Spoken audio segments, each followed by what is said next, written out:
ठीक है। तो भाई एडमेट्री में आप सभी का फिर से वेलकम। और जो लोग पहली बार जुड़ रहे हैं उनको मैं बता देता हूँ कि आज इंटरनेशनल रिलेशन जिसमें कि टोटल 5 टॉपिक है। उत्तर प्रदेश और यूपीएससी दोनों में काफ़ी इम्पोर्टेंट है। रीजन सिर्फ इतना है कि ये ऐसे टॉपिक्स होते हैं जिनको आप प्रेडिक्ट कर सकते हो, जिनके बारे में पहले प्रिपरेशन आप कर सकते हो। इसके अलावा डायनेमिक है तो आप उसमें वैल्यूडेशन ज़्यादा कर सकते हो। स्टैटिक होता है तो हर कोई रटता है, हर कोई पढ़ता है। डायनेमिक जब चीज़ें होती हैं तो उसके लिए एक अप्रोच चाहिए, एक अंतर्दृष्टि, एक समझ चाहिए। और अगर तब आप वैल्यूडेशन करते हो तो निश्चित तौर पर उससे काफ़ी फ़ायदा होता है। सीधे शुरू करते हैं। आपको हम सिलेबस दिखाते हैं और उसके बाद कार्यक्रम शुरू करते हैं। मैं स्क्रीन शेयर करूंगा, जिसको नहीं दिखेगा जूम कर लेगा, फिर भी नहीं दिखेगा तो बोल सकता है। मैं आप लोगों को नहीं देख पाऊंगा, सिर्फ मैं पढ़ाता रहूंगा। तो आपको स्क्रीन दिखेगा, आप लोग एडजस्ट कर लीजिएगा।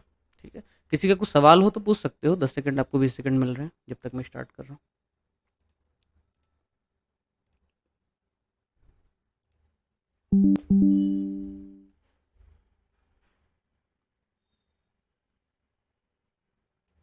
ठीक है, सिलेबस दिख रहा है।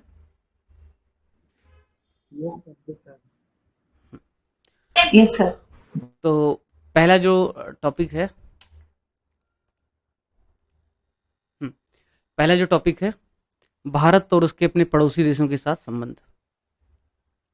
दूसरा टॉपिक, द्विपक्षीय, क्षेत्रीय और वैश्विक समूह भारत से संबंधित हों या भारत के हितों को किसी भी प्रकार से प्रभावित करते हों, ऐसे कोई समझौते हुए हों।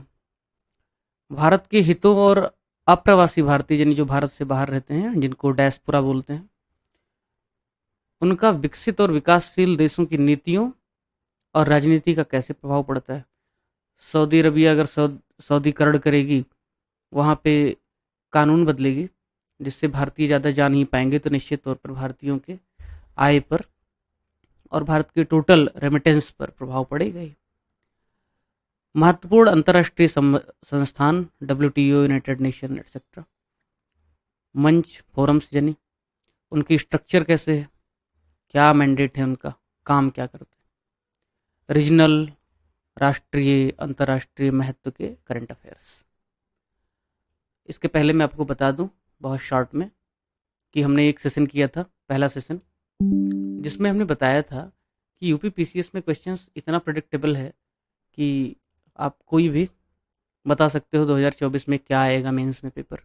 और वो सेशन रिकॉर्डिंग अवेलेबल नहीं है, सिर्फ मैं 15-20 सेकंड लूँगा ये सिर्फ दिखाने के लिए कि देखो भैया, जो जो प्रश्न आए थे। 2018 में प्रश्न आया था, मीडिएशन कश्मीर पे भारत विरोध क्यों करता है। इसलिए आया था क्योंकि धारा 370 खत्म किया था।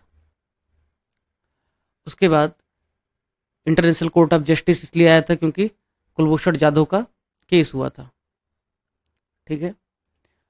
इंडिया की परमानेंट सिक्योरिटी काउंसिल में परमानेंट मेंबरशिप की सवाल इसलिए पूछी गई क्योंकि यूनाइटेड जो सिक्योरिटी काउंसिल था उसमें नॉन परमानेंट मेंबरशिप का समर्थन किया था सभी देशों ने साल 2019 की बात। 2019 में ही अगला था इंडिया ईरान की रिलेशन, यूनाइटेड स्टेट और ईरान की रिलेशन की बात थी। इसलिए सवाल आया था क्योंकि उसी के कुछ महीने पहले JCPOA यानी joint comprehensive plan of action से बाहर हुआ था अमेरिका। ट्रंप ने बाहर कर लिया था खुद को। 2020 में गलवान हुआ था, मई में हमारे कई सैनिक शहीद हो गए थे। इसके बाद 2020 का पेपर अक्टूबर में हुआ। भारत अमेरिका के संबंध बहुत बेहतर थे, एशियन नाटो की बात हो रही थी, क्वाड की बात हो रही थी, इसलिए क्वाड पे सवाल आया। 2021 में भारत को प्रेसिडेंसी देने की बात की गई G20 की, इसकी वजह से G20 इंपॉर्टेंट था। साल 2021 में अगस्त के महीने में अमेरिका हमेशा के लिए अफगानिस्तान को छोड़ के चला गया, इसलिए अफगानिस्तान पर सवाल पूछा और भारत के सॉफ्ट पावर की बात की। डोनाल्ड ट्रंप के दामाद थे, उन्होंने अब्राहम अकॉर्ड करवाया, अब्राहम समझौता करवाया, इसकी वजह से 2021 में सवाल पूछ लिया। और ऐसे भी लास्ट में कुछ एक दो सवाल, भारत में G20 का सम्मेलन होना था, सम्मेलन तो होना था सितंबर में, एग्जाम का पेपर पहले बन गया था, तो आउटकम नहीं पूछ पाया। तो उसने कहा G20 कैसे इंपॉर्टेंट है भारत की प्रेसिडेंसी। अब ये किसी बच्चे से पूछते तो भी पता चलता। भारत विश्व का नेता बनने वाला है, ये मोदी जी बार बार कहते हैं, उन्हीं से पूछो, मैंने कहा 2024 में लिख लो, G20 पे सवाल आएगा। भारत की प्रेसिडेंसी थी, बर्दाश्त नहीं होगा पेपर सेटर को सवाल पूछ लेगा। मुझे मत कहना कि बताया नहीं था, ठीक है, ध्यान रखना। अब शुरू करते हैं। ये 1 मिनट की बातचीत सिर्फ उनके लिए थी जो पहली बार जुड़ रहे हैं, उनको पता होना चाहिए किस तरीके से इंटरनेशनल रिलेशन में सवाल पूछा जाता है। एक और महत्वपूर्ण बात, मैं जो अपना मेंस मेंटरशिप बैच है उसके लिए मैं कंटेंट डेवलप कर रहा हूँ और हिंदी और अंग्रेजी दोनों में देता हूँ। शुरुआत में हिंदी में बनाना मुश्किल होता है, उसका ट्रांसलेशन और भी प्रॉब्लम्स, तो मैं आपको अंग्रेजी में कंटेंट दिखाऊंगा, लेकिन वो अंग्रेजी इतनी आसान है, एक एक वर्ड की है, कि हिंदी माध्यम के जो विद्यार्थी हैं, मैंने खुद भी हिंदी में यूपीएससी का मेंस और इंटरव्यू दिया है, तो मैं उस चीज़ को बहुत अच्छे से समझता हूँ। ध्यान रहे, जो की टर्म्स हैं, जो की वर्ड्स हैं, वो हमेशा वही होते हैं जो एग्जैक्ट अंग्रेजी में होते हैं, उसका हिंदी अनुवाद करने की ज़रूरत नहीं है, ठीक है। मैंडेट है तो मैंडेट लिख के आना, अध्यादेश लिख के मत आना, नहीं तो वो भी नहीं समझेगा। तो पहली चीज़ तो बददिमागी से पढ़ाई मत करो, नंबर लाना है। हिंदी अंग्रेजी का मैटर फर्क ज़्यादा पड़ता नहीं है, ठीक है। शुरू करते हैं कार्यक्रम।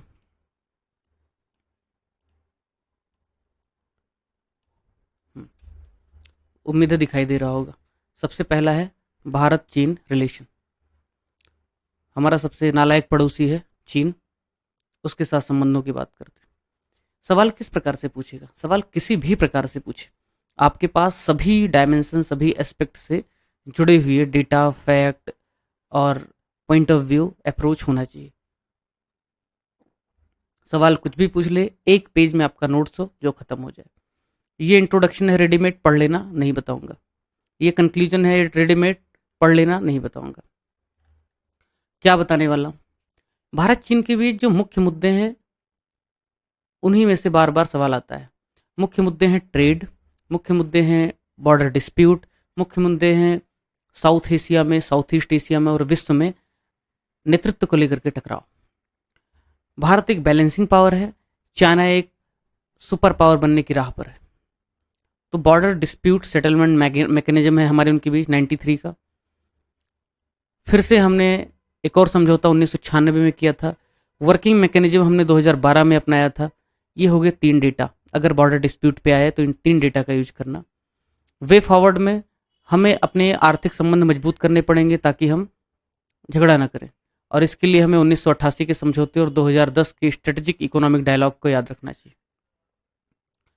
एक दूसरे के क्षेत्रीय एस्पिरेशन से उनको समझना पड़ेगा और सहयोग की भावना से काम करना पड़ेगा। मल्टीपोलर एशिया, ये की टर्म आपके लिए बहुत महत्वपूर्ण है।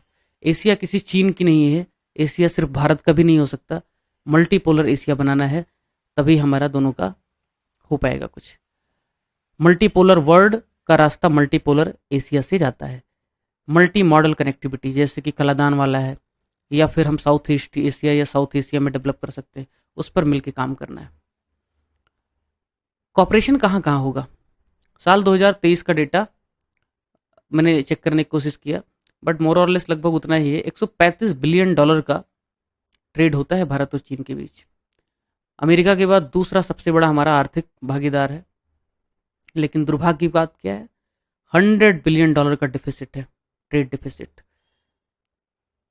भारत जो है चीन का दूसरा, मतलब भारत का दूसरा सबसे बड़ा पार्टनर है चीन, लेकिन सिर्फ हमारे यहाँ निवेश कितना करता है पता है? 0.43%। अब सोचो आप, हमारे पास 100 रुपए का अगर निवेश आता है, $100 बिलियन आता है, लेकिन उसमें सिर्फ 0.43, $100 बिलियन आया तो सिर्फ $0.5 बिलियन चीन से निवेश आता है। अब सवाल इस पर भी पूछ सकता है, क्यों चीन से इतना कम निवेश? उसके पीछे बहुत कारण है। पहला, भारत सेंसिटिव इशूज में इन्वेस्टमेंट से रोकता है चीन को। टिकटॉक बैन होने के बाद 2020 के बाद कई क्षेत्रों में भारत ने बैन कर दिया, सिक्योरिटी के नाम पे, नेशनल सिक्योरिटी के नाम पे। दूसरा कारण यह है कि चीन की पॉलिसी ही ऐसी है कि वो अपने सब्सिडरी के माध्यम से, जैसे पेटीएम में पैसा लगा है तो सीधा एफडीआई नहीं करेगा, कुछ तो भी रीरूटिंग करेगा किसी दूसरे कंट्री के माध्यम से, ताकि रूल को वायलेट कर सके, इसलिए भी ये निवेश कम है। और भी 50 फैक्टर्स। एनर्जी और वाटर को लेकर के भारत और चीन के बीच इशूज हैं, उस पर समझौता भी हुआ है। क्या समझौता हुआ है? हाइड्रोलॉजिकल डेटा को शेयर करने के लिए ब्रह्मपुत्र और सतलज। RATS SCO के अंतर्गत एक साझा सैन्य अभ्यास है जो भारत और चीन करते हैं। हम क्लाइमेट के क्षेत्र में इंटरनेशनल फोरम पे सहयोग करते हैं। विकसित देशों के साथ हम अच्छा नेगोशिएशन कर पाते हैं क्योंकि भारत और चीन एक साथ होते हैं। कुछ अंतर्राष्ट्रीय मंच हैं जैसे SCO है, ब्रिक्स है, NDB है, AIIF है, REIC है, इन सब में हम साथ में सिस्टर सिटी हम डेवलप करने की कोशिश कर रहे हैं। हमारे बीच चैलेंजेस क्या है? पहला तो है $100 बिलियन से ज़्यादा ट्रेड डेफिसिट। API जिसको हम कहते हैं एक्टिव फार्मास्यूटिकल इंग्रेडिएंट, जो दवा आप खाते हो पैरासीटामॉल, उसमें API डाला जाता है पहले, फिर केमिकल कंपोजिशन बदला जाता है। 100 किलो अगर मंगाते हैं तो 70 किलो चीन से आता है। हर 100 इंस्ट्रूमेंट में से 80 सोलर कंपोनेंट तो चीन से ही आते हैं। इंडिया का 50% इम्पोर्ट जो है वो या तो कैपिटल या इंटरमीडिएट नेचर का है, जो खतरनाक है, क्योंकि इससे डिपेंडेंसी होगी तो भारत की सिक्योरिटी ही नहीं, भारत का फॉरेक्स रिजर्व से लेकर के और चीन की जो डंपिंग की पॉलिसी है उससे भारत बहुत नकारात्मक रूप से प्रभावित होगा। RCEP regional comprehensive economic partnership से बाहर होने का सबसे प्रमुख कारण था चीन के साथ भारत का बढ़ता व्यापार घाटा। अगर भारत उसमें शामिल होता तो RCEP फ्री ट्रेड एग्रीमेंट था, पता लगता $300 बिलियन हमारा व्यापार पहुंच जाता, जिसमें से $270 बिलियन का चीन हमें एक्सपोर्ट कर रहा होता। ठीक है, भारत को सिर्फ 3% एक्सपोर्ट करता है चीन, जो बहुत ही कम है उसके एक्सपोर्ट में, लेकिन भारत की हालत खराब है। बॉर्डर डिस्प्यूट है, आपको पता ही है, एनर्जी और वाटर में भी झगड़े चलते रहते हैं। अब चीन हमारे नॉर्थ ईस्ट में भी फंडिंग करता है माओवादियों को। इंडो पैसिफिक पॉलिसी को लेकर के भी झगड़ा हमारे उसके बीच चल रहा है। तमाम अंतर्राष्ट्रीय फोरम्स हैं, वहाँ पे चीन हमें घेर रहा है। कैसे? चीन ने बनाया कोरोना के समय इंडियन ओशन रीजन का forum, China Indian Ocean region forum. उसमें चाइना है, इंडियन ओशन के किनारे के सभी कंट्रीज हैं, पर भारत, जिसकी वजह से इंडियन ओशन नाम भी पड़ा, उसमें चीन ने शामिल नहीं किया भारत को। यूनाइटेड नेशन सिक्योरिटी काउंसिल में चीन नहीं चाहता है कि परमानेंट सीट भारत को मिले। NSG में चीन तुर्की के साथ मिलकर के भारत के एंट्री का विरोध कर रहा है। मैं सब जो पॉइंट बता रहा हूँ, सवाल कुछ भी आ जाए, आप सभी लोग बहुत ही आसानी के साथ इन पॉइंट को इस्तेमाल कर सकते हो। मैं डॉक्यूमेंट शेयर कर दूंगा, यकीन करो, मार्केट के आप 1000 मटेरियल उठा करके खंगाल डालो, जो कुछ भी निचोड़ मिलेगा उससे ये बेहतर है। मैं 3 दिन से इस पर लगा हूँ और ये नोट्स पहले से अवेलेबल था, अपडेशन चालू था। मुझे नहीं लगता है कि कुछ भी बचा है जो हमने नहीं डाला है। ऑलरेडी मैंने टॉपर्स के मटेरियल को भी चेक किया, वहाँ से भी कुछ लिया। विजन 365 2023 का जो था उसमें मैंने हाईलाइट करके रखे थे, चूँकि मैंने खुद भी दिया था, वहाँ से उठाया। जहाँ से भी कुछ हो सकता था वो मैंने सब कुछ पॉसिबल किया है। हिंदी में इसका ट्रांसलेशन कर रहा हूँ, चूँकि आर्टिफिशियल इंटेलिजेंस की मदद से मैंने ट्रांसलेशन करने की कोशिश की, वो हो नहीं पाया, बहुत ही गंदा अर्थ का अनर्थ हो जा रहा है। तो वो सफरिंग्स मैंने देखी है, इसलिए मैं वो करूँगा नहीं। मैं खुद इसका ट्रांसलेशन कर रहा हूँ, आपको बहुत जल्दी हिंदी में भी ये कंटेंट मिल जाएगा। ठीक है, भारत चीन की बात खत्म, इससे ज़्यादा कुछ करने की ज़रूरत नहीं है। भारत श्रीलंका सदाबहार पड़ोसी करना पड़ेगा। इंट्रोडक्शन में क्या लिखोगे? फ्रॉम राजेंद्र चोल से 21वीं सेंचुरी तक, राजेंद्र चोल से लेकर, राजेंद्र चोल पता है ना, बहुत पीटा था उसने श्रीलंका को, ऐसे बोलना नहीं चाहिए मुझे, बट पीटा ही था। और बाद में उसका जो बेटा था शायद या पोता था, उसने शादी वादी करके सब वापस कर दिया था, नहीं तो सिलोन को कब्जा ही कर लिया था चोल वंश ने। तो राजेंद्र चोल से लेकर के 21वीं सदी तक भारत और श्रीलंका के बीच एक साझा लेगेसी है, विरासत है। किस बात का? इंटेलेक्चुअल, कल्चरल, धार्मिक, भाषाई, इन सभी क्षेत्रों में। और ये इंट्रो लिखोगे, एग्जामिनर प्रभावित होगा।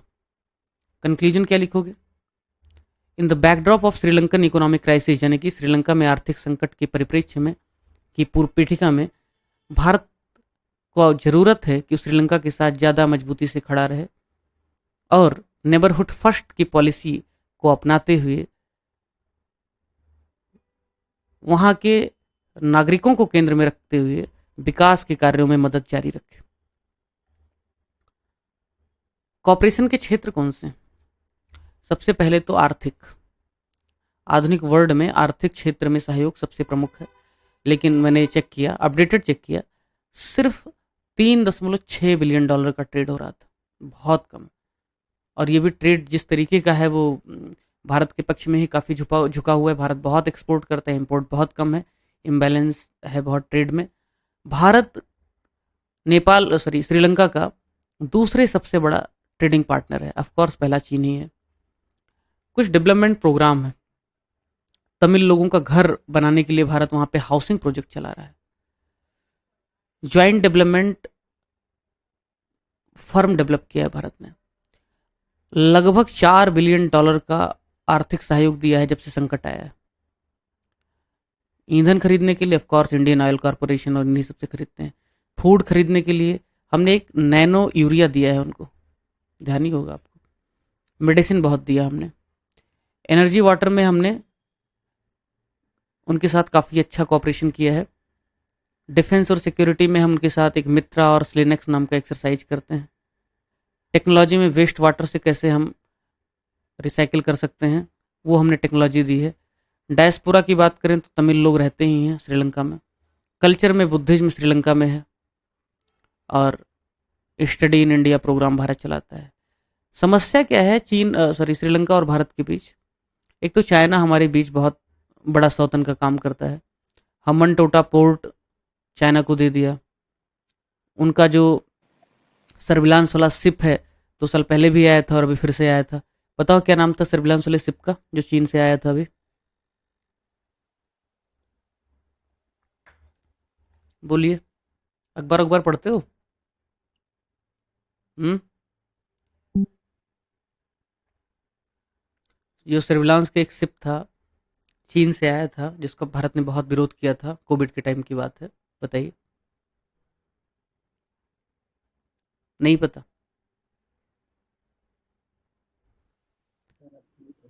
थोड़ा सा अपडेट रहो, थोड़ा इंटरेक्टिव रहो, मेंस देने वाले हो या प्रीलिम ही पढ़ना है सिर्फ। इशूज क्या है हमन टोटा प्रोजेक्ट को लेकर के? BRI belt and road initiative को लेकर के एक सर स्क्रीन शेयर नहीं है। आ,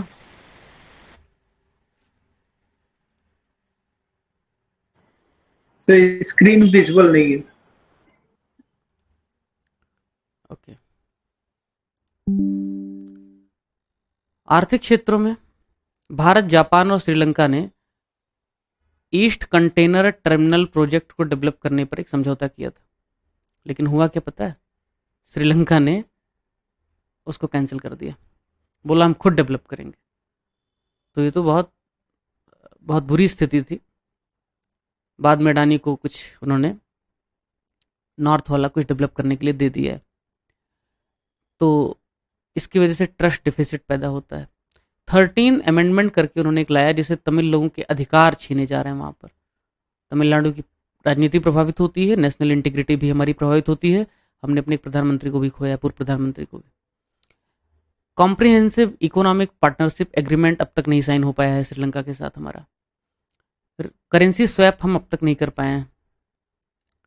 फिशरमैन का इशू आपको पता है, अभी 2-3 महीने पहले की जहाँ तक बात है कि कच्छ द्वीपों को लेकर के इंदिरा गांधी की सरकार ने कच्छ द्वीपों को, इंदिरा गांधी या राजीव गांधी की सरकार ने, इंदिरा गांधी ने ही शायद दिया था, कच्छ द्वीपों को श्रीलंका को दे दिया था। और वहाँ पे फिशिंग करने के लिए जब हमारे मछुआरे जाते हैं, डिटेल में नहीं बताऊंगा, इशू लंबा है थोड़ा सा। सैकड़ों साल से वो ऐसे पड़ा हुआ था, उस पर भारत का अधिकार था, श्रीलंका दावा करता था, फिर श्रीलंका के बीच में कुछ था और फिर एक एग्रीमेंट करते हुए हमने उसको श्रीलंका को दे दिया, इस शर्त पर कि वहाँ पे लोग पूजा कर सकते हैं, क्योंकि वहाँ पे एक चर्च है और कुछ और पूजा है, गृह है, तो वहाँ पे दोनों लोग पूजा कर सकते हैं, मछुआरे जा सकते हैं। लेकिन जब तक लिट्टे के साथ श्रीलंका उलझा हुआ था, लिबरेशन टाइगर्स ऑफ तमिलीलम, तब तक तो भाई वहाँ पे भारतीय मछुआरे जाते थे और मछली पकड़ते थे मस्त, कोई दिक्कत नहीं था। जैसे ही लिट्टे इशू सॉल्व हो गया, वैसे ही मछुआरे क्या हो गए, वहाँ जाने लगे श्रीलंका के। फिर उनका और भारतीय मछुआरों के बीच तनाव बढ़ता गया और फिर श्रीलंका के सिक्योरिटी फोर्सेस बीच में इंटरप्शन करते हैं, जिसकी वजह से आए दिन तनाव बढ़ जाता है। और तमिलनाडु की राजनीति जानते ही हो, तमिलनाडु में जिस तरीके की पॉलिटिक्स है, वो तो सीधा सेंट्रल गवर्नमेंट और वो सब घसीट लेते हैं। तो वे फॉरवर्ड क्या हो सकता है? इकोनॉमिक रिलेशन अच्छे कर लो। टूरिज्म में बड़ा स्कोप है यार, तो एजुकेशन, हेल्थ, टूरिज्म बढ़ाओ।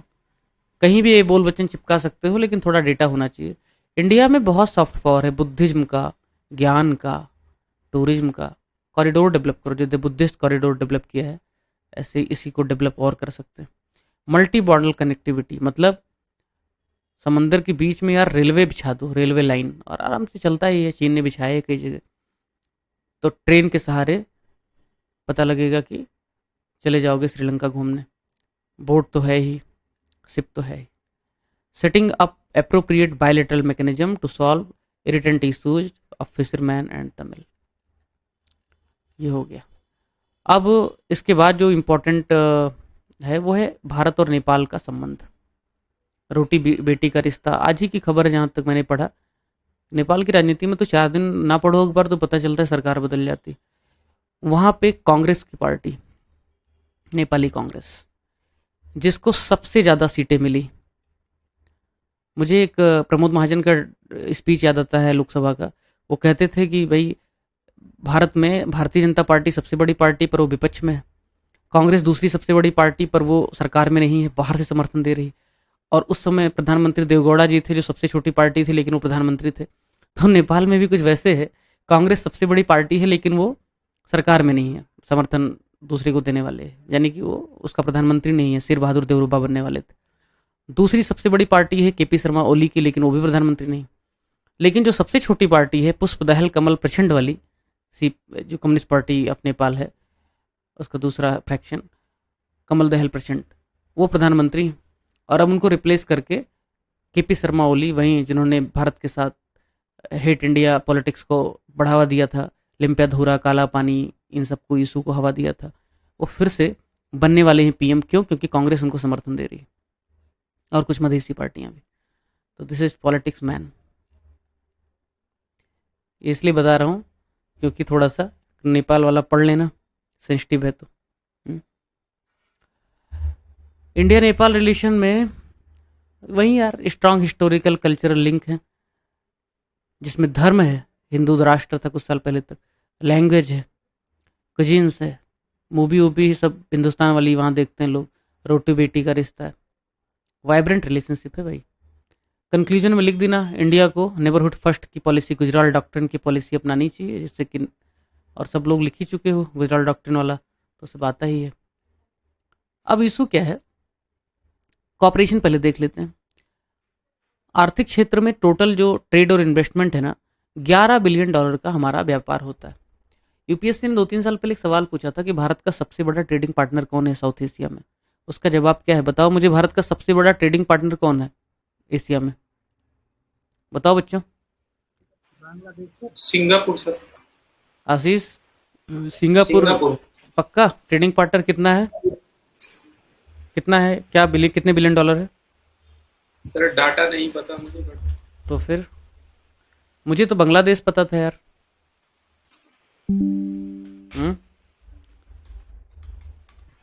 सर बांग्लादेशी है। मुझे तो बांग्लादेश पता था, तुम लोग कंफ्यूज कर। सर सिंगापुर एफडीआई में था सर, सिंगापुर एफडीआई में था। और क्या साउथ एशिया में आता है सिंगापुर? मुझे ये भी बता दो।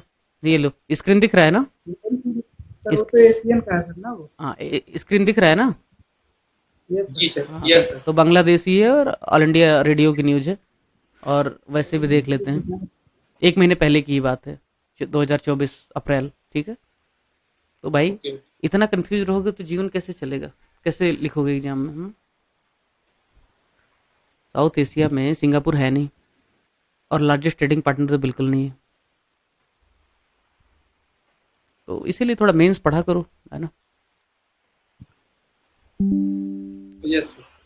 तो $11 बिलियन का हमारा ट्रेड है, बांग्लादेश के साथ $15 बिलियन से ऊपर है। India is Nepal largest trade partner. हाँ होगा ही यार, ये बात अलग है, काठमांडू से तिब्बत तक रेलवे लाइन बिछ रही है, वो हो जाएगा तो चाइना नेपाल के प्रोडक्ट को अंतर्राष्ट्रीय बाजार तक पहुंचाएगा अपने पोर्ट से, तो उनका ट्रेड बढ़ जाएगा और शायद इंडिया को रिप्लेस कर देगा। एक्सपोर्ट बहुत करते हैं हम, इंपोर्ट नहीं करते हैं, इसलिए जो ट्रेड है वो भारत के पक्ष में है और नेपाल इसका विरोध करता रहता है। कनेक्टिविटी प्रोजेक्ट में हमने BBIN भारत भूटान इंडिया नेपाल समझौता किया, जिसमें भूटान बाहर हो गया था, फिर से हम उसको समझा रहे हैं। Cross border rail link Jaynagar से नेपाल में कुर्ता करके एक जगह है, वहाँ तक है। और ये भी कुछ ही महीने पहले प्रधानमंत्री मोदी ने इनाग्रेशन किया था। रक्सौल जो इंडिया में है, वहाँ से काठमांडू तक रेलवे प्रोजेक्ट पे काम चल रहा है। वे फॉरवर्ड में क्या करेंगे? इकोनॉमिक कॉपरेशन बढ़ाओ भैया, सिर्फ रोटी बेटी से काम नहीं चलेगा। शादी वादी करना तो ठीक है, लेकिन सिर्फ रोटी बेटी से काम नहीं चलेगा, इकोनॉमिक टाइज बहुत जरूरी है। और जहाँ तक मुझे पता है, नेपाली कॉन्स्टिट्यूशन में अमेंडमेंट किया गया है, भारत की लड़की अगर वहाँ शादी करती है तो उसको राइट्स नहीं मिलते। ठीक है, वो भी एक बहुत चिंता का विषय है। मधेसियों के साथ एक बहुत भेदभाव जैसा व्यवहार हो रहा है, उसकी वजह से भारत की भी चिंता है। 2015 का अनऑफिशियल ब्लॉकेट भी इसी वजह से था। नेपाल के बारे में बस एक लाइन में एक चीज़ और बता दूं, थोड़ा सा समझ के लिए खाली। नेपाल की पॉपुलेशन को 3 करोड़ के आसपास है। ज़्यादा पॉपुलेशन रहती है कहाँ पे? प्लेन में, जिनको कहते हैं मधेसी। और एक कौन लोग हैं? जनरली ये बिहार उत्तर प्रदेश के लोग हैं, थोड़े पश्चिम बंगाल के। और ये मधेसी लोग रहते हैं, इनमें ज़्यादातर हैं मुस्लिम्स, हिंदूज भी हैं, उसमें से सभी कम्युनिटी के हैं, यादव भी हैं। वहाँ पे ठीक ठाक पॉपुलेशन है यादव और मुस्लिम्स की। तो ये लोग जो है रहते हैं प्लेन में, इनकी पॉपुलेशन है तो ज़्यादा, लेकिन एरिया इनके पास बड़ा कम है। और नेपाल का कॉन्स्टिट्यूशन में सबसे बड़ा जो फ्लैश पॉइंट है, जो सबसे बड़ा झगड़े का कारण है, भारत में फर्स्ट पार्टी पोस्ट सिस्टम है। जो जितना पॉपुलेशन होगा, जितना वोट पड़ेगा, उस हिसाब से जीत जाएंगे कैंडिडेट। नेपाल में कैसे है ना, एरिया के हिसाब से कॉन्स्टिट्यूंसी बनाया है। भारत में पॉपुलेशन बैलेंस करने की कोशिश की, ज़्यादा पॉपुलेशन, जितना जितना पॉपुलेशन है उतना उतना हिसाब से कॉन्स्टिट्यूंसी बांट दिया है। नेपाल में एरिया के हिसाब से, जब एरिया के हिसाब से होगा तो जो पहाड़ी लोग हैं वो निश्चित तौर पर उनकी जो वोटिंग राइट्स है, उनके जो कैंडिडेट्स हैं वो ज़्यादा होंगे वहाँ की पार्लियामेंट में। तो मधेसियों के साथ, प्लेन वालों के साथ, तराई के साथ इस तरीके के भेदभाव है। भारत ने 2015 में इसी पॉइंट को लेकर के बहुत विरोध किया था। उम्मीद है आप लोगों को समझ में आया होगा। तो भाई वे फॉरवर्ड ऐसा है ना, सॉफ्ट पावर अपना बढ़ाते रहो, मदद करते रहो, गुजराल डॉक्ट्रिन चलाते रहो, मल्टी मॉडल कनेक्टिविटी। अब नहर तो नहीं खोद सकते, लेकिन हाँ प्लेन ज़्यादा चला सकते हैं, बस ज़्यादा चला सकते हैं। नेपाल की बिजली बांग्लादेश तक बेच सकते हैं, क्योंकि बांग्लादेश बार बार रिक्वेस्ट कर रहा है और नेपाल बहुत रिक्वेस्ट कर रहा है कि भाई हमारी बिजली ना आप सस्ते दर पे मत खरीदो, बांग्लादेश तक जाने दो हमें।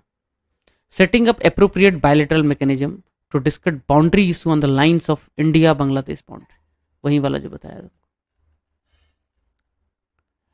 और ये 1950 का एक फ्रेंडशिप ट्रीटी हुआ था वहाँ के राजा के साथ, उसको रिवाइज करने की बात हो रही है, उसको रिविजिट करने की बात हो रही है। तो एमिनेंट पर्सन ग्रुप उस पर अपना सजेशन दे चुका है। अनफॉर्चुनेटली हो क्या रहा है नेपाल, अभी मैं आपको आईआर बहुत डिटेल में नहीं पढ़ा रहा हूँ, लेकिन अगर बहुत डिटेल में पढ़ोगे तो हो क्या रहा है कि भारत तो कह रहा है ठीक है भैया लाओ हम रिविजिट कर लेते हैं, कोई प्रॉब्लम नहीं। लेकिन नेपाल कहता तो है रिविजिट कर लो जब वहाँ चुनाव होता है, लेकिन फिर करता नहीं है। क्यों नहीं करता? नेपाल के लोग भारत में कहीं भी रह सकते हैं, प्रॉपर्टी खरीद सकते हैं, नौकरी कर सकते हैं। ये सब 1950 में है। रिविजिट करेंगे वो राइट छिन जाएगा। तो कहने का अर्थ यह है, हर चीज़ नहीं चल पाएगी ना। नेपाल भारत के लिए नेचुरल सिक्योरिटी बफर का काम करता है। और क्या सहयोग है भाई? एनर्जी और वाटर सेक्टर में कोसी महाकाली ट्रीटी हुआ है भारत के साथ, पावर एक्सचेंज एग्रीमेंट हुआ है, और तेल पाइपलाइन हमने बिछा दी है मोतीहारी बिहार से लेके अमलेखगंज नेपाल तक। एक डिफेंस एक्सरसाइज है जिसको हम सूर्य किरण कहते हैं, वो हम करते हैं श्रीलंका सॉरी नेपाल के साथ, और ओपन बॉर्डर है ही। अब ये नहीं पूछूंगा कितना किलोमीटर लंबा है और कौन से नंबर पर है, क्योंकि आप लोग से ज़्यादा उम्मीद नहीं करता मैं। इशूज क्या है? चीन के साथ नेपाल की जो याराना है ना, वहाँ की कम्युनिस्ट पार्टी को बहुत तकलीफ देती है अपने को। ट्रांस हिमालयन कनेक्टिविटी प्रोजेक्ट चला रहा है नेपाल और चाइना। बीआरआई में नेपाल था, अभी 3 दिन पहले की न्यूज़ थी कि शायद खुद को बाहर कर रहा है उससे। अभी भी आप लोगों से नहीं पूछूंगा क्योंकि आप लोग अखबार नहीं पढ़ते हो। तो नेपाल क्या करता है? ट्रेड डिफिसिट ज़्यादा होने की वजह से विरोध करता है, तो उसको भी देखना पड़ेगा।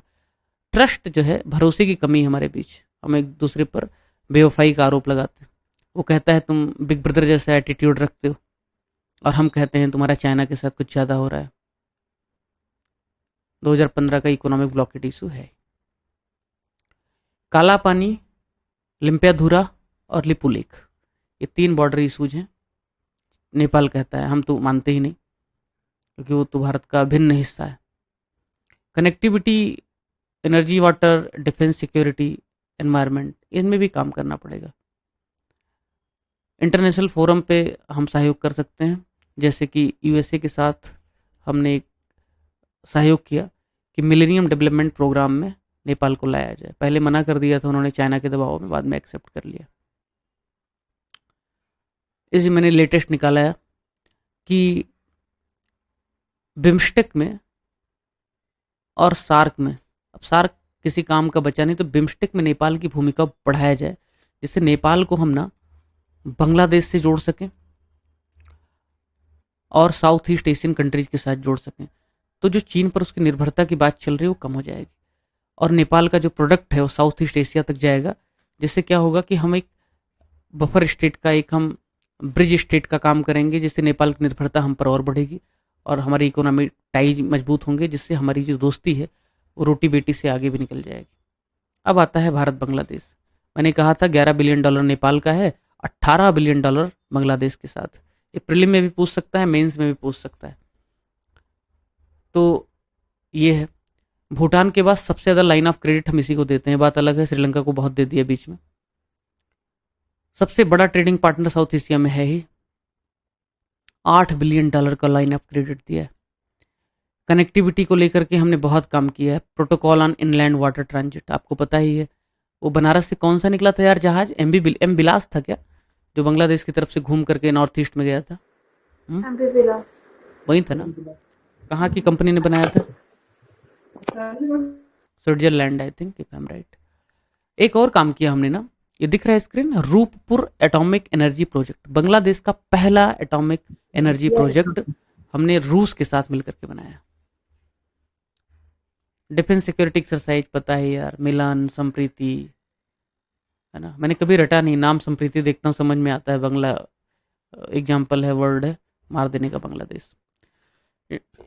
थोड़े ही दिन में मैं क्या करने वाला हूँ, जिन लोगों के 15 से 20 मार्क्स तक कम है प्रीलिम में यूपीपीसीएस के, रिपीटेडली 15 से 20, ज़्यादा नहीं, कोई 50 नंबर कम है तो उसको मैं नहीं पास करवा पाऊंगा, वो किसी सस्ते टेस्ट सीरीज को ले सकता है। 15-20 नंबर जिनके कम है ना, उनको मैं यूपीएससी वाला इंटेलिजेंट गेसिंग सिखाऊंगा। कैसे? मैंने कभी यूपीपीसीएस नहीं पढ़ा और मुझे 140 नंबर मिलते हैं उससे ज़्यादा। वो क्यों मिलते हैं? नॉलेज की वजह से नहीं।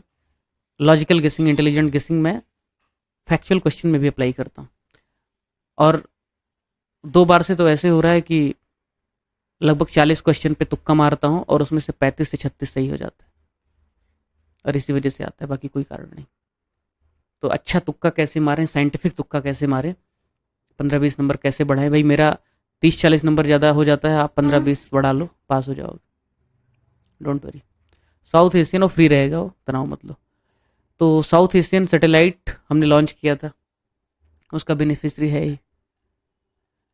अब बांग्लादेश का महत्व क्या है भारत के लिए, बांग्लादेश क्यों इतना महत्वपूर्ण है, आपको पता है? थोड़ा सा 1 मिनट इस बारे में बात करते हैं।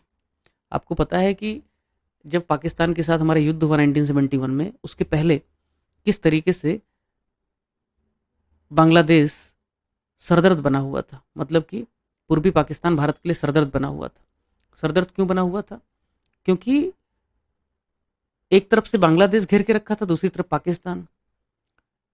अगर बांग्लादेश की मैप में स्थिति देखें तो नॉर्थ ईस्ट को पूरा घेरे हुए है, इसलिए भारत में बहुत चिंता थी कि किस तरीके से हैंडल किया जाए और युद्ध के बाद बांग्लादेश के साथ अच्छा संबंध होना बहुत ज़रूरी है। अदरवाइज नॉर्थ ईस्ट के साथ हम सीधा सीधा कनेक्टिविटी एस्टेब्लिश नहीं कर पाएंगे। मैं कहना सिर्फ इतना चाह रहा हूँ कि बांग्लादेश के साथ हमारा संबंध सिर्फ स्ट्रेटेजिक वजहों से नहीं बल्कि कनेक्टिविटी और इकोनॉमिक वजहों से भी है। नॉर्थ ईस्ट में प्रॉस्पेरिटी अगर लानी है तो निश्चित तौर पर बांग्लादेश का उसमें बहुत ज़्यादा योगदान हो सकता है। बस इतना बताना चाह रहा हूँ, अगर निबंध भी आ जाए तो वहाँ आप इसे यूज कर सकते हो। तो जियोपॉलिटिकल सिग्निफिकेंस क्या है? जियोपॉलिटिकल को हिंदी में बोलते हैं भू राजनीतिक। नॉर्थ ईस्ट की सिक्योरिटी बहुत जरूरी। साउथ ईस्ट एशिया का प्रवेश द्वार है एक्चुअली बांग्लादेश, उसी से होके जा सकते। साउथ एशिया में एक बहुत रीजनल पावर है बांग्लादेश, उसको ताकतवर बनाएंगे तो हम अच्छा कनेक्टिविटी कर सकते हैं। एक आपको बात बता दूं, यूरोपियन यूनियन जो है ना, उसकी वजह से यूरोप बहुत कनेक्टेड ब्लॉक माना जाता है दुनिया का, 80% से ज़्यादा, जबकि साउथ एशिया 10% से कम कनेक्टेड है। ठीक है, ये डेटा आप लिख सकते हो। सिक्योर सी लाइन हम एस्टेब्लिश कर सकते हैं, और टेररिज्म, आतंकवाद के खिलाफ कठमुल्लेपन, डी रेडिकलाइजेशन करने के लिए बहुत महत्वपूर्ण है बांग्लादेश। चाइना को बैलेंस करने के लिए भी महत्वपूर्ण है। चाइना के एक मंत्री ने कहा था कि अगर बांग्लादेश एक्सेप्ट नहीं करेगा BRI तो बताएंगे उसको, और बाद में बांग्लादेश में बहुत विरोध हुआ था इसका। तो बांग्लादेश भी स्ट्रेटेजिक ऑटोनॉमी में यकीन रखता है भारत के हित पर, और वहाँ की शेख हसीना गवर्नमेंट फेवरेबल भी। वे फॉरवर्ड क्या लिखोगे? इकोनॉमिक कॉपरेशन बढ़ाओ यार, $18 बिलियन कोई व्यापार है, 50 तक लेके आओ इसको कम से कम। सॉफ्ट पावर इस्तेमाल करो, सब बंगला जय बांग्ला चलता है वहाँ पे। बांग्लादेश के साथ बंगाल का पीपल टू पीपल टाई बेहतर करो, थोड़ा सा स्मार्ट बॉर्डर बना दो ताकि हम रेडिकलाइजेशन और आतंकवादियों को रोक पाएँ। मल्टीलेटरल फोरम जैसे कि बिम्स्टेक है, BBIN है, नैम है, सार्क, इनमें थोड़ा सा ज़्यादा एक दूसरे को के साथ कॉपरेशन करेंगे। हम तो करें SCO में भी बांग्लादेश को ले आओ। और कंक्लूजन क्या लिखोगे कि भाई प्राइम मिनिस्टर ने क्या कहा था अभी के रिलेशनशिप को, हमारे सोनाली अध्याय, बांग्ला में है सोनाली अध्याय मतलब स्वर्णिम अध्याय। जब सोनाली अध्याय लिखोगे ना कंक्लूजन में, तो ज़्यादा इम्पैक्टफुल पड़ेगा, उसको लगेगा तुम भाई बांग्लादेश के साथ बंगाली में बात कर रहे हो। छोटी छोटी चीज़ें हैं, छोटे छोटे पल हैं जिससे आप जीत सकते हो एग्जामिनर का दिल। ईसूज पता ही है, तीस्ता को लेकर के दीदी मान नहीं रही। फिर उसके अलावा हमने क्या किया, थोड़े से समझौते कर लिए। कहाँ समझौते किए? नीचे लिखा है मैंने कहीं, यहाँ पे देखो क्या समझौते किए। सेपा भैया जल्दी कर रहे हैं, बहुत जल्दी कर रहे हैं, वी आर फाइनली पूरा कॉम्प्रहेंसिव कर रहे हैं। MOU जो है हमने लास्ट टाइम साइन किया जब शायद शेख हसीना आई थी यहाँ पे, कुसियारा रिवर और किसके लिए, ये बराक की एक ट्रिब्यूटरी या डिस्ट्रीब्यूटरी जो भी है देख लेना, कुसियारा रिवर की वाटर शेयरिंग के लिए हमने समझौता किया। कनेक्टिविटी में भी थोड़ा सा हमने किया, हमने उनका रूपसा ब्रिज इनाग्रेट किया, खुलना दर्शना रेलवे लिंक प्रोजेक्ट को हमने अपग्रेड कर दिया, और पार्वतीपुर कौनिया रेलवे लाइन को भी हमने किया। मैत्री पावर प्लांट लगाया, और रामपाल और खुलना में इस प्रोजेक्ट को हमने शिलान्यास किया, सॉरी उद्घाटन किया। इशूज हमने बताया ही, नदी वाला है, तीस्ता बहुत बड़ा फ्लैश पॉइंट है। अगर मैं बताऊं तो चीन की मदद से, अब ये सब अखबार आप लोग पढ़ते हो नहीं तो मुझे बताने की ज़रूरत नहीं पड़ती, चीन की मदद से ना तीस्ता के वाटर का ऑप्टिमम यूटिलाइजेशन करने के लिए बांग्लादेश एक प्रोजेक्ट लॉन्च करने वाला है। और भारत से उसने कहा था कि भारत को आपत्ति नहीं होनी चाहिए, क्योंकि भारत हमेशा तीस्ता प्रोजेक्ट पर किसी विदेशी रोल को एक्सेप्ट नहीं करता। तो भारत चाह रहा था कि इसको हम ही डेवलप करें, लेकिन चीन से शायद फंडिंग ले रहा है बांग्लादेश, ऐसी चर्चा चल रही थी। तो बातचीत चल रही है भारत के साथ, ऐसा करेगा तो एक चिंता थी क्या तीस्ता के पानी बंटवारे में कोई दिक्कत आएगी, तो उसका जवाब है नहीं, क्योंकि जब पानी कम हो जाता है उस समय के लिए वो समस्या होती है, जिसकी वजह से भारत से पानी ज़्यादा चाहिए बांग्लादेश को। लेकिन जब भरपूर पानी है, सरप्लस पानी है, तब उसका उपयोग तो बांग्लादेश कर ही सकता है, अब जैसा चाहे वैसा। इलीगल इमाइग्रेंट और NRC CA को लेकर के काफ़ी दिक्कत है भारत बांग्लादेश के बीच। बांग्लादेशी घुसपैठिए हैं, दीमक हैं, ऐसे जो नारे हैं वो आहत करते हैं उनकी अस्मिता को, तो उससे बचना चाहिए। हम प्रोजेक्ट तो लॉन्च कर देते हैं, लेकिन वो 20-20, 30-30 साल चलते ही रहते हैं, वर्क इन प्रोग्रेस। तो जितना 100 रुपये अगर हमने मान लो बोला देंगे आपको, उसमें से सिर्फ 10 रुपये दे पाए। रेडिकलाइजेशन वहाँ पे जिहाद इस्लामी है, जमात इस्लामी है, ये 2 नाम जरूर लिख देना, क्योंकि ये सारी गंदगी वहाँ मचा के रखे हैं। और जमात इस्लामी के कितनों को फांसी दे दिया बांग्लादेश ने, क्योंकि वो 71 के वार में पाकिस्तान को उन्होंने साथ दिया था। इंटरनल पॉलिटिक्स, 2 औरतों के बीच का झगड़ा, शेख हसीना और खालिदा जिया, बताइए।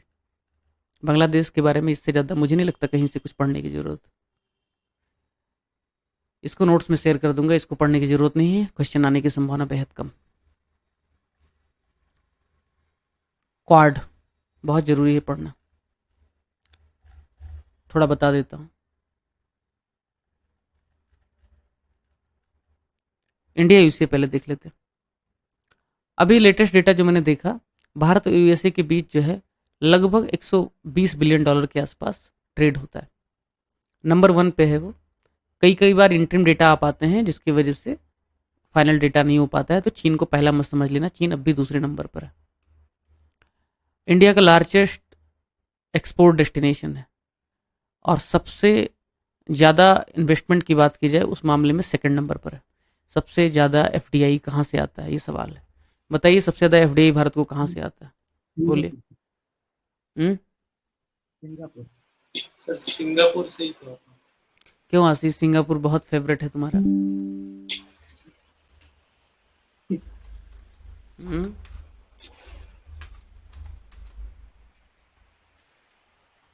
हम्म। मॉरिशस है सर। मॉरिशस नहीं होगा, मॉरिशस पे तो हमने बहुत कुछ वो कर दिया। क्या कहते हैं उसको, बायलेटरल इन्वेस्टमेंट ट्रीटी से लेकर के, और ये सेल कंपनीज पे हमने जो अटैक किया, फिर तो इसकी वजह से नहीं हो पाएगा। सिंगापुर 23-24 में, एक महीने पहले की खबर है हिंदू की, India receive highest FDI from Singapore in 2023-24, Mauritius second. Mauritius second पे है, सिंगापुर पहले है। ये प्रीलिम के लिए भी डेटा यूज कर सकते हो। अरे किसका बच्चा रो रहा है भाई, थोड़ा देख लो यार। तो ये कर लेना, ठीक है। तो एनर्जी और वाटर को लेकर के भी हम काम कर रहे हैं। सिविल न्यूक्लियर डील जो हुआ था, आपको पता है भारत उससे पहले अनटचेबल था न्यूक्लियर कॉपरेशन के लिए। आप म्यूट कर लो जो भी हो, देवियों सज्जनों। तो भारत अनटचेबल था न्यूक्लियर कॉपरेशन के क्षेत्र में। अमेरिका ही वो राष्ट्र था जिसने भारत को सबसे पहले न्यूक्लियर कॉपरेशन के क्षेत्र में मदद किया। और मैं बताऊं कि एक कहावत चलती है कि जो वेवर था ना न्यूक्लियर कॉपरेशन के लिए, उसके लिए एनएसजी की अप्रूवल चाहिए थी। एनएसजी में मेंबर कौन है? चीन और अमेरिका दोनों हैं। एनएसजी में कितने मेंबर हैं नहीं पूछूंगा, क्योंकि आपसे कुछ भी एक्सपेक्टेशन नहीं रखता। 40+ हैं, 49 के आसपास हैं, देख लेना, ठीक है। टर्की जैसे लोग भी हैं वहाँ पे। तो कहा जाता है चीन ने विरोध किया कि इंडिया को वेवर नहीं मिलना चाहिए। अमेरिका के राष्ट्रपति उस समय जॉर्ज डब्ल्यू बुश थे और चीन के राष्ट्रपति थे हु जिनताओ। और चीन उतना ताकतवर तब नहीं था, इतना बदमाश भी नहीं था। तो कहा जाता है जॉर्ज डब्ल्यू बुश ने शाम को फ़ोन किया कि भाई देख लेना, बदमाशी मत करना, और चाइना मान गया और अप्रूवल मिल गया। और फिर तो देख ही लो, ऑस्ट्रेलिया के साथ, जापान के साथ, सबके साथ हमारे कॉपरेशन है, ठीक है। तो ये हो गया। हम 2+2 डायलॉग भी उनके साथ करते हैं। इंडिया को यूएस ने मेजर डिफेंस पार्टनर 2016 में डिक्लेयर किया, और कुछ एग्रीमेंट भी हुए हैं। अब क्या है ना, कुछ लोग ऐसे हैं जो नाम लिख के छोड़ आते हैं। अगर नाम के आगे थोड़ा सा लिख लोगे यार किस लिए है, तो ज़्यादा अच्छा रहेगा। लिमोआ है तो पता ही है कि भाई लॉजिस्टिक्स के लिए है, डिफेंस लॉजिस्टिक्स। कामकासा है, एक और एग्रीमेंट है यहाँ पे बीका, ठीक है। तो सिक्योरिटी और इंटेलिजेंस हम शेयर करते हैं, ये बात अलग है। भारत ने कहा युद्ध की स्थिति में नहीं करेंगे, ऐसा कुछ होता नहीं है, एक्चुअली होता है, चलता रहता है। युद्ध अभ्यास करते हैं। तकनीकी के क्षेत्र में काफ़ी कुछ करते हैं, जैसे कि निसार हमने रडार डेवलप किया है इंडिया और यूनाइटेड स्टेट में। कहा जाता है निसार की एक्यूरेसी सबसे बेहतरीन है, कुछ मिलीमीटर तक भी उस चीज़ों को देख सकता है। तो देख लेना वो सब। बाकी परमानेंट सिक्योरिटी काउंसिल में समर्थन करता है। इतना बोल बचन है, इसको लिखने की भी ज़रूरत नहीं, मेन पॉइंट लिखिएगा। इंट्रोडक्शन लिख देना, ये लिख देना। कंक्लूजन में जियो पॉलिटिक्स, जियो स्ट्रेटेजी, इकोनॉमी, चाइना के साथ बैलेंसिंग पावर भारत, ये सब लिख देना। अमेरिका भारत के स्ट्रेटेजिक ऑटोनॉमी का सम्मान करे, ये भी डाल देना। हमेशा भारत को ऊंचा दिखाना है, ऑटोनॉमी। कभी भी आंसर में कुछ भी करो, भारत की स्थिति को मजबूत दिखाना है। आप जा रहे हो सिविल सर्वेंट बनने, भारत के हितों का आपको प्रोटेक्शन करना है। जयशंकर से पूछा गया एक बार, भारत और पाकिस्तान के बीच सबसे बड़ा मसला क्या है? उन्होंने कहा आतंकवाद, जबकि इससे पहले कश्मीर बोलते थे लोग। यही सवाल इंटरव्यू में 2022 के पूछा एक बच्चे से, 21 में पूछा सॉरी, कि भारत और पाकिस्तान के बीच सबसे बड़ा मसला क्या है? उसने कहा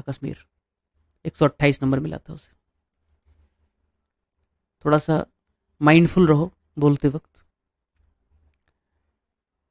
ये सब पढ़ लेना कहाँ कहाँ हमने कॉपरेशन किया है। ऐसे पढ़ के कथा बाचूंगा उससे कोई फ़ायदा नहीं है, सब मिल जाएगा आपको। आईपीआर पे अमेरिका और भारत के बीच बहुत झगड़े हैं। भारत ने सोलर पैनल्स पे ना सब्सिडी देना शुरू किया। अमेरिका ने बोला अच्छा हमारा सोलर पैनल तो सस्ता हो जाए, सॉरी महंगा हो जाएगा, तुम्हारा सस्ता पड़ेगा। डब्ल्यूटीओ में चला गया। तो भारत ने भी कहा ठीक है। भारत भी कई मामलों में अमेरिका के खिलाफ डब्ल्यूटीओ चला गया। अभी भारत और अमेरिका ने कहा इन विवादों को हम क्या करते हैं, आपस में सुलझा लेते हैं। इस पे सवाल आ सकता है, आपस में सुलझाने से फायदा क्या होगा? डब्ल्यूटीओ में डिस्प्यूट सेटलमेंट मैकेनिज्म है, डीएसएम। डिस्प्यूट सेटलमेंट मैकेनिज्म में अधिकतर जो पोस्ट हैं वो खाली हैं। अमेरिका के विरोध की वजह से ये पोस्ट भरे नहीं जा रहे हैं, और जब भरे नहीं जा रहे हैं तो डिस्प्यूट कभी सॉल्व नहीं होंगे। तो बेहतर है बायलैटरल एग्रीमेंट कर लो।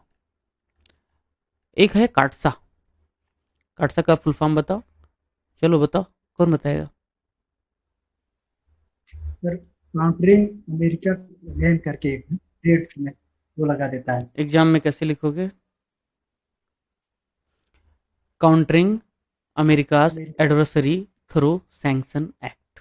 ठीक है, काटसा पढ़ लो, मेंस में लिखना पड़ता है, मेंस में तुक्का नहीं मारना पड़ता है। ठीक है, इस 400 से जो सैंक्शन लगना था उससे हमें वेवर दे दिया। ठीक है, मेंस वाले एक चीज़ ध्यान रखो, सारी चीज़ें आपके टिप पे होनी चाहिए। मेंस मतलब रटो और उल्टी कर दो,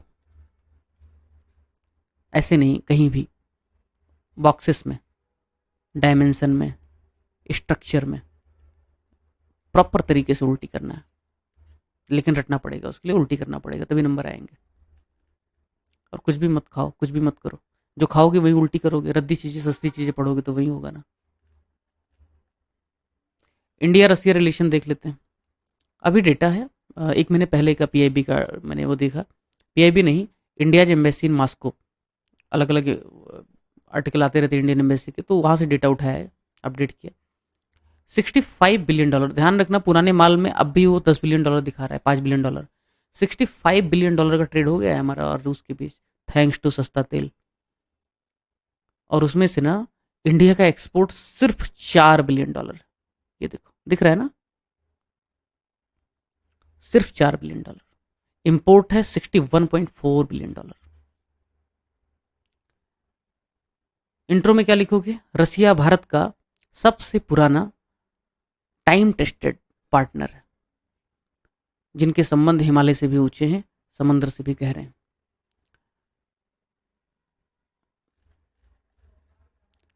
हमने साथ साथ किया क्या है, क्या किया है? 2 महीने पहले का डेटा मैंने देखा। एक हमने टारगेट रखा था कि भाई हम $30 बिलियन का इन्वेस्टमेंट करेंगे, ये पूरा हो गया, 2018 में रखा था। अब हमने 2025 तक $50 बिलियन का टारगेट रखा है इन्वेस्टमेंट का। भारत उनके फार ईस्ट में कर रहा है, फार ईस्ट, व्लादिवोस्टोक वगैरह जहाँ पे, ठीक है, फार ईस्ट में इन्वेस्टमेंट कर रहा है, स्पेशली ऑयल में, गैस में। और रूस जानते ही हमारे यहाँ डिफेंस में ज़्यादा कर रहा है, ये फार ईस्ट एंड आर्कटिक। एनर्जी और वाटर में हमने क्या किया भाई? रूस ने कुड़नकुलम बनाया, पता ही है, बांग्लादेश में रूपपुर बनाया हमारी मदद से। डिफेंस और सिक्योरिटी में अब भी भारत बहुत कम हो गया है। एक सिपरी का डेटा है, सिपरी पता है ना, उसका डेटा है कि भारत अब भी लगभग 55 से 56% डिफेंस इंपोर्ट रूस से करता है। ठीक है, S-400 हमने खरीदा है, ये 2+2 डायलॉग। रूस बड़ा परेशान था भाई 2+2, तो वो भी हमने किया। ब्रह्मोस अभी हमने बनाया तो था ही, फिलीपींस को बेचा भी। और ब्रह्मोस बनाने के समय ही जो करार हुआ था, कोई भी एक देश बिना दूसरे के सहमति से ये बेच नहीं सकता, तो भारत ने रूस से सहमति ले लिया, बेच दिया। चीन को आपत्ति रही होगी, फिर भी रूस ने देखो कह दिया कि भाई बेच सकते हो। SCO में हम दोनों साथ साथ हैं, रैट्स एक्सरसाइज भी साथ साथ करते हैं।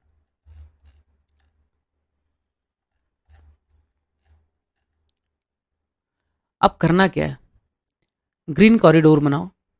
अच्छा एक चीज और बताना था यार, INSTC चैनल पे आप लोगों ने देखा होगा ना, 3 दिन पहले 4 दिन पहले मैंने एक आर्टिकल पोस्ट किया था कि पहली बार INSTC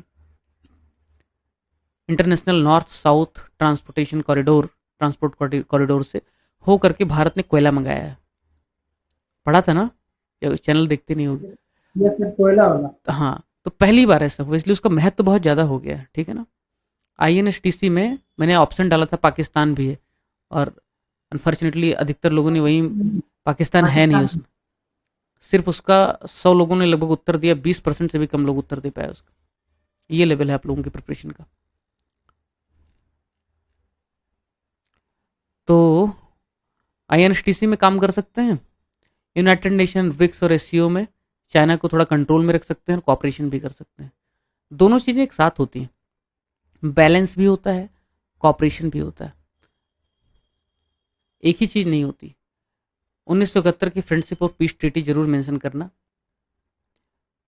भारत रूस के रिलेशन में economic, strategic, geopolitical, defence, cultural, people to people, investment, इससे ज़्यादा क्या पूछेगा बताओ यार, इतना क्या है। लेकिन फिर भी पढ़ते रहते हैं, पढ़ते रहते हैं। और भी हमको कुछ मदद किया है, क्रायोजेनिक टेक्नोलॉजी मदद बनाने में, ग्लोनास पता ही है उनका अपना। और इंटरनेशनल फोरम पे कोई भी ऐसा जगह नहीं है जहाँ रूस ने हमारा समर्थन नहीं किया। मैं नाम गिनाऊंगा उससे कोई फ़ायदा नहीं होगा, हर जगह, मतलब हर जगह। NSG में भी कह रहा है भाई आ जाओ, वेलकम है, बट चीन और तुर्की मान नहीं रहे। चीन कहता है पहले CTBT और NPT पे साइन करो। तुर्की तो पाकिस्तान का यार है, तो उसका अपना प्रॉब्लम है, इस्लामिक देशों का नेता बनना चाहता है। नमस्ते रसिया हमने कार्यक्रम चलाया पीपल टू पीपल टाइज के लिए। इशूज क्या है ना, $65 बिलियन के ट्रेड में सिर्फ $4 बिलियन हम एक्सपोर्ट करते हैं। Economic one dimensional. दूसरा, जरा भी अमेरिका के करीब जाते हैं तो पाकिस्तान को इमीडिएट रूस इनवाइट कर लेता है चाय पे, हमें जलाने के लिए। चीन के साथ ज़्यादा मस्ती करने लगता है। तो ये सब चीज़ें क्या है, मुश्किल करती हैं। और चीन और रूस इतना सहयोग कर रहे हैं एक दूसरे का, इतना इन्वेस्टमेंट कर रहे हैं कि एक पाइपलाइन, क्रॉस बॉर्डर पाइपलाइन तक बिछा दिया, कहा पावर ऑफ साइबेरिया, ताकि रूस का गैस वहाँ पहुँच सके, चीन इंपोर्ट कर सके। डिफेंस और सिक्योरिटी में बताया था, ये 70% पहले था, अब मुझे 55-56 पता था। एक्चुअली ये 49% दिखा रहा है। एक बार डेटा देख लेना यार, मुझे कहीं 55-56 मैंने पढ़ा था, ये देख लेना। 50%, लगभग 50% कर देना, अराउंड चल जाएगा सिपरी के हिसाब से। इंडिया EU, यूरोपियन यूनियन की बात कर लेते हैं। तो इंडिया EU के बीच में क्या संबंध है? $113 बिलियन, 2023 का डेटा है, मैंने निकाला है। व्यापार होता है, अगर पर्टिकुलर कंट्री नहीं हो, अगर ओवरऑल पकड़े तो सेकेंड लार्जेस्ट ट्रेडिंग पार्टनर है अमेरिका के बाद। और अमेरिका के बाद सबसे ज़्यादा एक्सपोर्ट हम इसी को करते हैं, EU को ही। कनेक्टिविटी में हमने काफ़ी कुछ काम किया है ताकि BRI को हम काउंटर कर सकें। चीन का BRI है ना, काउंटर कर सकें। ये बात अलग है कि इटली ने सबसे पहले साइन किया था BRI, और उसी इटली ने बाहर होने का सबसे पहले फैसला किया, thanks to world politics and India's continuous effort. Energy water में भी हमने काफ़ी कॉपरेशन किया है। डिफेंस सिक्योरिटी में काफ़ी कुछ किया है, पढ़ लेना, ये सब दे दूंगा मैं आपको, कहाँ कहाँ हमने कॉपरेशन किया है। फ्यूजन सेंटर हमने गुड़गांव में बनाया है, पता है ना आपको? गुरुग्राम में फ्यूजन सेंटर है ना, इंडियन ओशन रीजन का, पता है नहीं पता है? मदद ली है इनकी। हॉर्न ऑफ अफ्रीका में हमने नवल कॉपरेशन किया है इनके साथ। हॉर्न ऑफ अफ्रीका में कौन कौन है बताओ?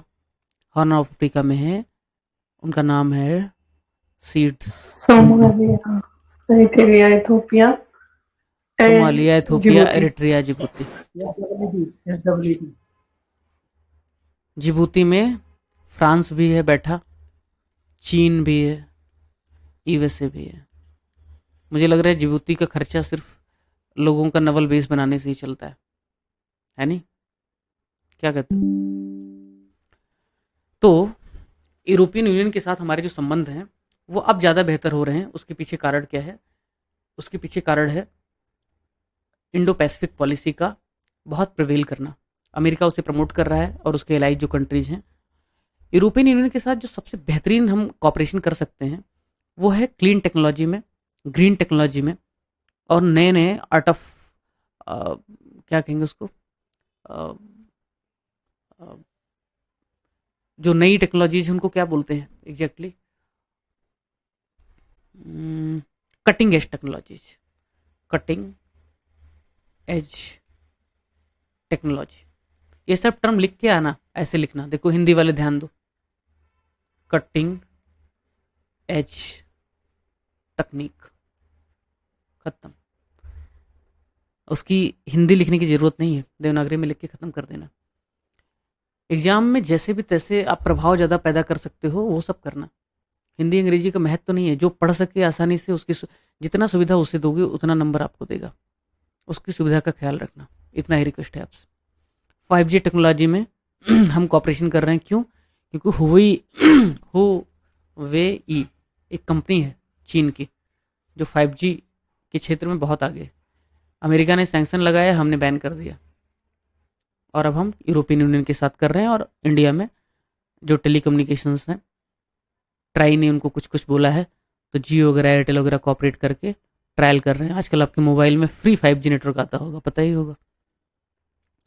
EU is supporting the mobilise your city programme in India. इससे हमारा ईज ऑफ मोबिलिटी होता है। सारे कंटेंट नहीं बता रहा हूँ, जो बहुत इंपॉर्टेंट है वही बता रहा हूँ, बाकी मैं दे दूंगा आपको।